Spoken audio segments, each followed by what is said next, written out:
Welcome to the webinar. My name is Lori Burns, and I am an NSCC EAL support specialist. In this webinar, we will be talking about formal and informal communication. At the end of the webinar, there will be some resources that will help you continue to improve these skills. The objectives for this webinar are to discuss register, examine formal and informal language, explore reduced speech, and to examine contractions. Let's get started. Register refers to the degree of formality of language. It is the language used by a group of people based on their personal or professional relationships. We don't use the same language for every situation or for every individual we communicate with. Sometimes our language is very formal or professional sounding, and sometimes it is more informal or relaxed. Pay attention to the language that is spoken around you. You might use slightly different language with your groups of friends than you do at work. Different cultures view language formality differently. This webinar will explain what you are likely to encounter when communicating in different situations in Canada. As we saw on the previous slide, we use different language depending on the situation and on the individual or individuals we're communicating with. We use different formality in spoken and in written language. The language choices we use to speak with a manager are different than the choices we make when speaking with a friend. That's because we use different language depending on the situation and on our comfort level with the individuals we are communicating with. There are 3 levels of register. They are formal, neutral, a balance between formal and informal language, and informal. Neutral language is a sort of in-between formal and informal language. It is used a lot in written communication and used to deliver facts. It is commonly used in everyday language.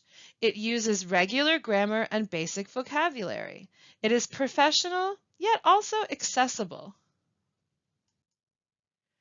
Formal language is a style of speech or writing that is used when you are speaking to someone you don't know or on whom you want to make a good impression. The focus on word choice and proper grammar is very important when using formal language. For example, in academic writing, the language we use is very formal. When we text a friend, that language is more relaxed and informal. Informal language is a style of speech where choice of words and grammar tends to be familiar rather than formal. Used when you know or want to get to know the person you are speaking to. Slang and reduced speech are commonly used. I will speak on reduced speech more later in the webinar.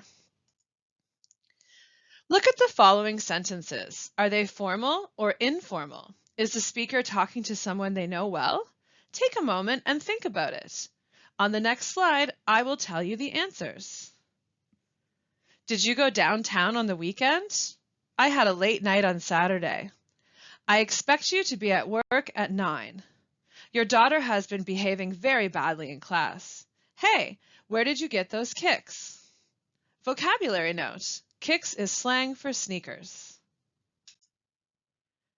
Look at the following sentences. Are they formal or informal? What do you think the relationship is between the speakers?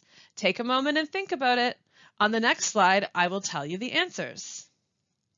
Can I get your opinion on some preliminary results, John? Ugh, I can't believe I have to work on Saturday night again. Good morning, Ms. Palmer. How are you doing today? Went to Boston this weekend. Lots to tell you. Now, let's go over the answers. Did you go downtown on the weekend? I had a late night on Saturday. Informal. I expect you to be at work at 9. Formal. Your daughter has been behaving very badly in class. Formal. Hey, where did you get those kicks? Informal. We might think that in sentence 2, our manager is speaking to us. In sentence 3, a teacher. Sentence 4 is probably friends or family. Sentence 1 might be a coworker. Now, let's go over the answers. Can I get your opinion on some preliminary results, John? Formal. Ugh, I can't believe I have to work on Saturday night again. Informal. Good morning, Ms. Palmer. How are you doing today? Formal. Went to Boston this weekend. Lots to tell you. Informal. Sentence 1 is probably a coworker. Sentence 3 is perhaps a client or appointment. Sentences 2 and 4 are probably friends or family. Reduced speech happens when a speaker reduces or eliminates sounds from words or phrases. It does not happen in writing. Recognizing and producing reduced speech is a large part in becoming an advanced English user. Reduced speech occurs in all situations, including formal contexts. There is a misconception that reduced speech is sloppy or indicates you are being too informal. This is not true. Here are some common examples of reduced speech.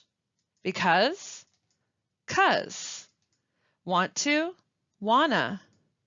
Going to, gonna. Don't know, don't know. Lots of, lotsa. Should have, shoulda. Remember, please note that reduced speech is not used in professional or academic writing. Let's listen to some more examples of reduced speech with an example sentence. Because, 'cause. I went to sleep early 'cause I was tired. Bet you, betcha. I bet you never thought it would snow today. Doing, doin'. I wonder what Michelle is doing after school. Want to, wanna. Do you wanna build a snowman? Let's listen to some more examples of reduced speech with an example sentence. Wanta, wanna. I want a glass of lemonade. Wants to, wants to. He wants to run a quicker mile. Going to, gonna.